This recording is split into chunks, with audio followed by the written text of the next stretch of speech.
بسم اللہ الرحمن الرحیم الحمد للہ عز وجل۔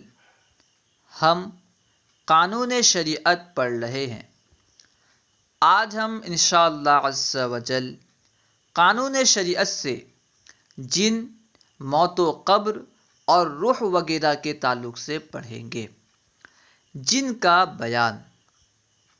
آپ نے لفظ جن کئی مرتبہ سنا ہوگا، لفظ جنات کئی مرتبہ سنا ہوگا کہ اس کے بدن میں جنات آ گیا ہے، جنات اسے پریشان کر رہا ہے۔ آپ نے لفظ جنات کئی مرتبہ سنا ہوگا، تو آئیے جنات کے بارے میں پڑھتے ہیں۔ جن آگ سے پیدا کیے گئے ہیں۔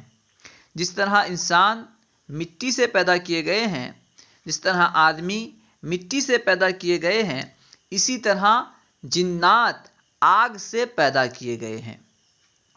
ان میں بعض کو اللہ تعالیٰ نے یہ طاقت دی ہے کہ جو شکل چاہیں بن جائیں، جو شکل چاہیں بن جائیں۔ شریر بدکار جن کو شیطان کہتے ہیں۔ شیطان کوئی الگ سے مخلوق نہیں ہے، بلکہ شریر اور بدکار جن کو شیطان کہتے ہیں۔ یہ آدمی کی طرح عقل اور روح اور جسم والے ہوتے ہیں۔ جنات کے پاس عقل بھی ہوتی ہے، روح بھی ہوتی ہے اور جسم بھی ہوتا ہے۔ جنات آدمی کی طرح عقل، روح اور جسم والے ہوتے ہیں۔ کھاتے، پیتے، جیتے، مرتے اور اولاد والے ہوتے ہیں۔ وہ کھانا بھی کھاتے ہیں، زندہ بھی رہتے ہیں، مرتے بھی ہیں، ان کے اولاد بھی ہوتے ہیں۔ ان میں کافر، مومن، سنی، بد مذہب ہر طرح کے ہوتے ہیں۔ جس طرح انسان میں کچھ لوگ کافر ہیں، کچھ مومن ہیں، پھر بہت سارے مسلمان کہلانے والے بد مذہب ہیں اور بہت سارے مومن ہیں، نبی کو ماننے والے ہیں۔ تو اسی طرح جنات میں بھی ہے کہ ان میں بھی کافر، مسلمان، سنی، بد مذہب وغیرہ سب ہوتے ہیں۔ ان میں بدکاروں کی تعداد بنسبت آدمی کے زیادہ ہے، یعنی آدمی کے نسبت جنات میں بدکاروں کی تعداد زیادہ ہے۔ ٹھیک ہے۔ جن کے وجود کا انکار کرنا یا یہ کہنا جن اور شیطان بدی کی قوت کا نام ہے، کفر ہے۔ جو بندہ جن کی وجود کا انکار کرے کہ جنات موجود نہیں ہیں، جنات کوئی چیز نہیں ہے، اگر کوئی بندہ ایسا کہتا ہے تو وہ کفریہ کلمات کہتا ہے۔ ایسا کہنا کفر ہے، کیونکہ جنات کا وجود قرآن پاک سے ثابت ہے، اس لیے جنات کے وجود کا انکار کرنا کفر ہے۔ یا پھر یہ کہنا کہ جنات اور شیطان وغیرہ جو ہے یہ بدی کی قوت کا نام ہے، برائی کی قوت کا نام ہے، یہ کوئی مخلوق وغیرہ نہیں ہے، تو ایسا کہنا بھی کفر ہے۔ ٹھیک ہے۔ موت اور قبر کا بیان۔ کس وقت ایمان لانا بیکار ہے۔ ہر شخص کی عمر مقرر ہے، ہر بندے کی عمر مقرر ہے، نہ اس سے گھٹ سکتی ہے نہ بڑھ سکتی ہے۔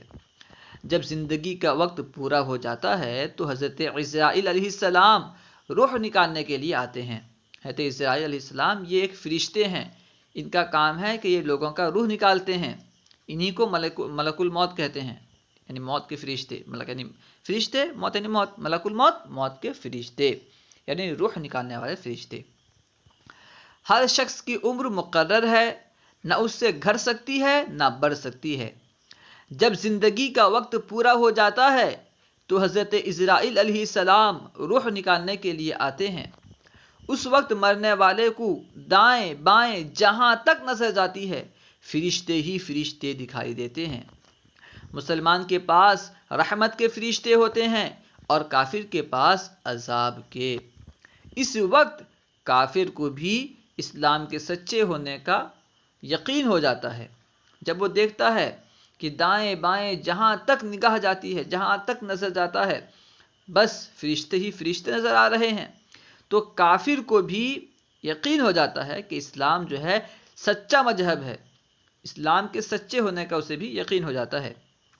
اس وقت کافر کو بھی اسلام کے سچے ہونے کا یقین ہو جاتا ہے، لیکن اس وقت کا ایمان معتبر نہیں، کیونکہ ایمان تو اللہ عز و جل، رسول صلی اللہ تعالی علیہ وآلہ وسلم کی بتائی ہوئی باتوں پر بے دیکھے یقین کرنے کا نام ہے۔ اللہ سبحانہ و تعالی نے اور نبی پاک صلی اللہ تعالی علیہ وسلم نے جو باتیں بتائیں ان سب کو بغیر دیکھے ماننا یہ ایمان ہے. اس کو بیان کیا کیونکہ ایمان تو اللہ عز و جل رسول صلی اللہ تعالی علیہ وآلہ وسلم کی بتائی ہوئی باتوں پر بے دیکھے یقین کرنے کا نام ہے. اور اب تو فرشتوں کو دیکھ کر ایمان لاتا ہے. اب موت کے وقت جب فرشتوں کو دیکھ رہا ہے تو اب ایمان لا رہا ہے. تو اس وقت کا جو ایمان ہے یہ قابل قبول نہیں، معتبر نہیں. اور اب تو فرشتوں کو دیکھ کر ایمان لاتا ہے. اس لیے ایسے ایمان لانے سے مسلمان نہ ہوگا. مسلمان کی روح آسانی سے نکالی جاتی ہے اور اس کو رحمت کے فرشتے عزت کے ساتھ لے جاتے ہیں، اور کافر کی روح بڑی سختی سے نکالی جاتی ہے اور اس کو عذاب کے فرشتے بڑی ذلت سے لے جاتے ہیں. مرنے کے بعد روح کسی دوسرے بدن میں جا کر پھر پیدا نہیں ہوتی. ہندوؤں کا عقیدہ ہے، اس کے علاوہ اور بھی بہت سارے لوگوں کا عقیدہ ہے کہ روح جو ہے یہ مرنے کے بعد جب انسان مر جاتا ہے تو اس کی روح دوسرے بدن میں چلی جاتی ہے. یعنی اس کے اعمال کے اعتبار سے اگر وہ اچھا کام کرتا ہے تو کسی اچھے آدمی کے بدن میں چلی جاتی ہے، انسان کے بدن میں چلی جاتی ہے، یا پھر کسی اچھی چیز کے بدن میں اس کی روح منتقل ہو جاتی ہے اور چلی جاتی ہے. ٹھیک ہے، جبکہ ایسا نہیں ہے. ٹھیک ہے، اسلام کے اعتبار سے ایسا نہیں ہے، یہ سراسر باطل ہے. اس طرح کا اعتقاد رکھنا، یہ ماننا کفر ہے. اسے بیان کر رہے ہیں مرنے کے بعد روح کسی دوسرے بدن میں جا کر پھر پیدا نہیں ہوتی بلکہ قیامت آنے تک عالم برزخ میں رہتی ہے. اب عالم برزخ ہے کیا؟ حاشیہ نمبر 1 میں بیان کر رہے ہیں. برزخ ایسے مانا ہوتا ہے پردہ. ٹھیک ہے، کیونکہ عالم برزخ جو ہے یہ دنیا اور آخرت کے درمیان ایک پردہ ہے، اس لیے اسے عالم برزخ کہتے ہیں. برزخ دنیا اور آخرت کے درمیان ایک اور عالم ہے جس کو برزخ کہتے ہیں. مرنے کے بعد سے قیامت آنے تک تمام انسانوں اور جنوں کو حسب مراتب اس میں رہنا ہوتا ہے. یہ عالم اس دنیا سے بہت بڑا ہے. دنیا کے ساتھ برزخ کو وہی نسبت ہے جو ماں کے پیٹ کے ساتھ دنیا کو. برزخ میں کسی کو آرام ہے اور کسی کو تکلیف ہے. برزخ میں جو نیک بندہ ہوگا، جو نیکیاں کیا ہوگا اسے آرام ہے، اور جو گنہگار ہوگا، کافر ہوگا، بدکار ہوگا، مشرک ہوگا، مرتد ہوگا تو اسے تکلیف ہے. امام غزالی رحمۃ اللہ تعالی علیہ فرماتے ہیں، یہاں عبارت ہے، ترجمہ دیکھیے، یعنی دلیل عقلی اور آیتیں اور حدیثیں اس پر گواہ وہ ناطق ہیں کہ موت کے معنی ہے صرف حالت کا بدل جانا. موت کا معنی کیا ہے؟ حالت کا بدل جانا، اور روح باقی رہتی ہے. امام غزالی فرماتے ہیں موت کا معنی ہے حالت کا بدل جانا. روح جو ہے یہ مرتی نہیں ہے بلکہ باقی رہتی ہے. بدن سے الگ ہونے کے بعد خواہ عذاب میں رہے یا نعمت میں باقی رہتی ہے. خواہ عذاب میں رہے یا نعمت میں رہے لیکن باقی رہتی ہے. اور مفارقت بدن کے معنی ہے، یعنی بدن سے جدا ہونے کا معنی کیا ہے؟ اور مفارقت بدن کے معنی ہے اس کے تصرف کا انقطاع، تصرف کا منقطع ہو جانا، بند ہو جانا، کہ بدن میں اس کی طاعت کی قابلیت نہ رہی. یعنی بدن میں روح کی اطاعت کی قابلیت نہ رہی. جب بندے کو موت آ جاتی ہے تو بدن اس قابل نہیں ہوتا کہ روح کی بات مانے. نیز یہی امام اپنے رسالہ لدنیہ میں فرماتے ہیں وَهَذَا الرُّوحُ لَا يَمُوتُ بِمَوْتِ الْبَدَنِ، یعنی یہ روح بدن کے مرنے سے مرتی نہیں. ٹھیک ہے، تو عالم برزخ کسے کہتے ہیں؟ ایک اور عالم ہے جو کہ دنیا اور آخرت کے درمیان ہے، اسے کہتے ہیں عالم برزخ. یہ خیال کہ روح کسی دوسرے بدن میں چلی جاتی ہے، چاہے آدمی کا بدن ہو یا جانور کا یا پیڑ یا پودے میں، یہ غلط ہے. اس طرح ماننا کہ روح کسی دوسرے بدن میں چلی جاتی ہے، چاہے انسان کے بدن میں یا جانور کے بدن میں یا پیڑ یا پودے کے بدن میں، تو یہ ماننا کیا ہے؟ غلط ہے. اس کا ماننا کفر ہے. اس کو آوان اور تناسخ کہتے ہیں. تو اسے یاد کر لیجئے، تناسخ کسے کہتے ہیں؟ ہو سکتا ہے کوئی پوچھے تناسخ کسے کہتے ہیں. یعنی یہ عقیدہ رکھنا کہ روح مرنے کے بعد دوسرے بدن میں چلی جاتی ہے، چاہے انسان کے بدن میں ہو یا جانور کے بدن میں ہو یا پیڑ پودے کے بدن میں ہو. کسی کے بھی بدن میں روح کے جانے کا اعتقاد رکھنا تناسخ کہلاتا ہے. موت کیا ہے؟ موت کیا ہے؟ دیکھیے، موت یہ ہے کہ روح بدن سے نکل جائے. بدن میں جو روح ہے یہ بدن سے نکل جائے، جدا ہو جائے، اسی کا نام ہے موت. موت یہ ہے کہ روح بدن سے نکل جائے لیکن نکل کر روح مٹ نہیں جاتی بلکہ عالم برزخ میں رہتی ہے۔ مرنے کے بعد روح کہاں رہتی ہے؟ اب یہاں بیان کر رہے ہیں جب انسان مر جاتا ہے تو اس کی روح بدن سے جدا ہو جاتی ہے، الگ ہو جاتی ہے، تو الگ ہو کر کے کہاں رہتی ہے؟ مرنے کے بعد روح کہاں رہتی ہے؟ ایمان و عمل کے اعتبار سے ہر ایک روح کے لیے الگ الگ جگہ مقرر ہے۔ جتنا پختہ ایمان ہوگا، جتنے اچھے اعمال ہوں گے، اس اعتبار سے روح اچھے جگہ ہوگی، ٹھیک ہے، اور اگر اعمال برے ہوں گے اور کافر ہوگا، مشرک ہوگا، تو اس کی روح بھی بری جگہ ہوگی۔ ایمان و عمل کے اعتبار سے ہر ایک روح کے لیے الگ جگہ مقرر ہے، قیامت آنے تک وہیں رہے گی۔ کسی کی جگہ عرش کے نیچے اور کسی کی اعلیٰ علیین میں۔ اعلیٰ علیین یہ جنت کا بہت بڑا مرتبہ ہے۔ دیکھیے حشر نمبر 1 میں بیان کر رہے ہیں جنت کے نہایت بلند و بالا مکانات، اسے کہتے ہیں اعلیٰ علیین، ٹھیک ہے۔ تو کسی کی روح جو ہے عرش کے نیچے رہتی ہے، کسی کی روح اعلیٰ علیین میں رہتی ہے، اور کسی کی زمزم شریف کا جو کنواں ہے وہاں رہتی ہے۔ کسی کی جگہ اس کی قبر پر ہے۔ بعض روح جو ہے یہ اپنی قبر میں رہتی ہے، اور کافروں کی روح قید رہتی ہے، ٹھیک ہے، وہ آ کر کے کسی کو پریشان نہیں کرتی۔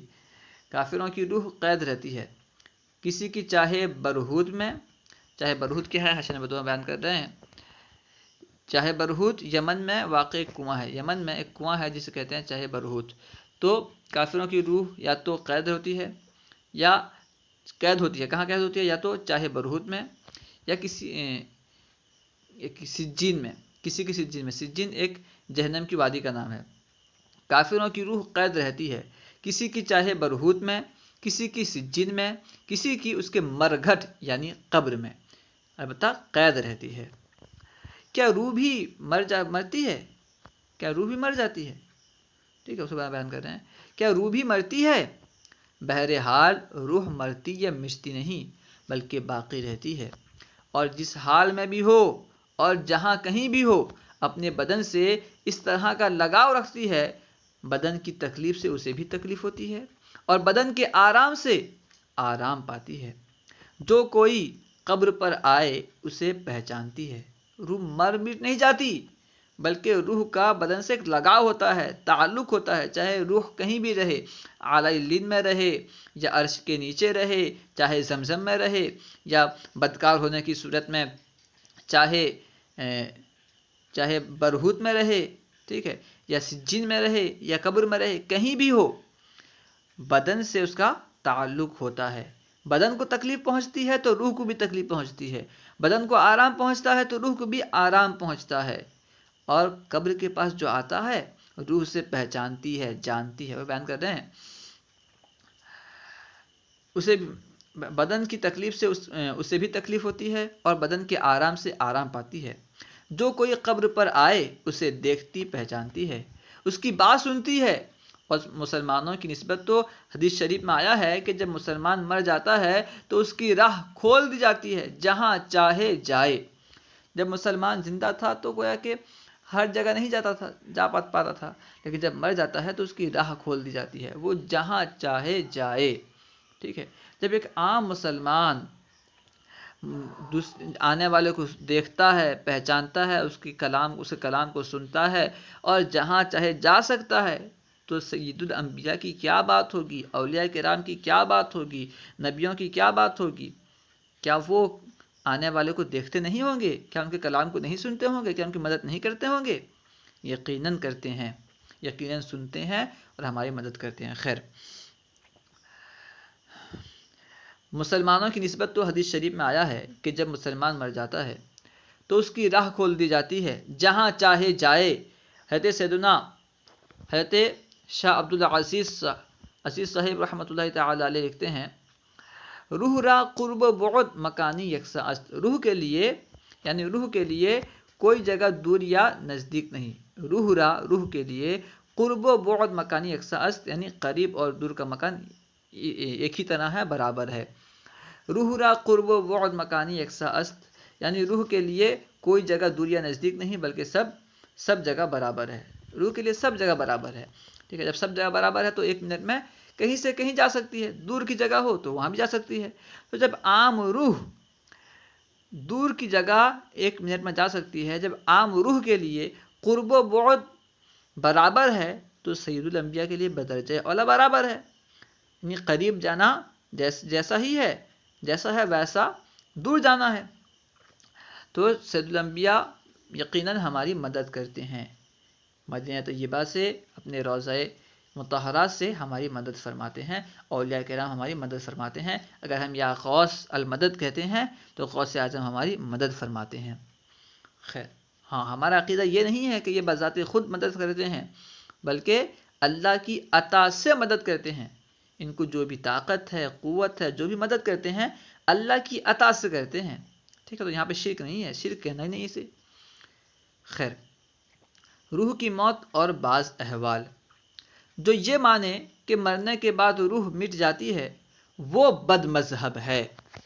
مردہ کلام بھی کرتا ہے اور اس کی بولی عوام جن اور انسان کے سوا حیوانات وغیرہ سنتے بھی ہیں. مردہ ایسا نہیں ہے کہ کلام نہیں کرتا، مردہ سنتا بھی ہے، دیکھتا بھی ہے، کلام بھی کرتا ہے.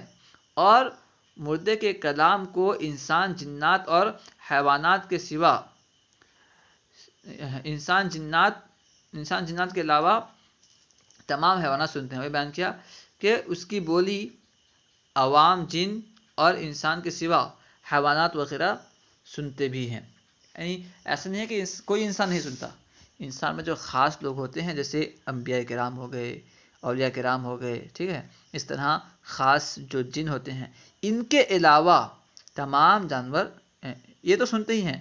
جو عام عوام ہوتے ہیں اور عام جنات ہوتے ہیں ان کے علاوہ، عام عوام اور عام جنات کے علاوہ تمام حیوانات مردے کے کلام کو سنتے ہیں. اور جو خاص عوام خاص ہوتے ہیں، خاص انسان ہوتے ہیں، ٹھیک ہے، خاص انسان ہوتے ہیں، خاص جنات ہوتے ہیں تو وہ تو سنتے ہی ہیں. ٹھیک ہے. اللہ و رسولہ اعلم. امید ہے کہ آپ کو پوری بات سمجھ میں آ گئی ہوگی. السلام علیکم ورحمۃ اللہ وبرکاتہ.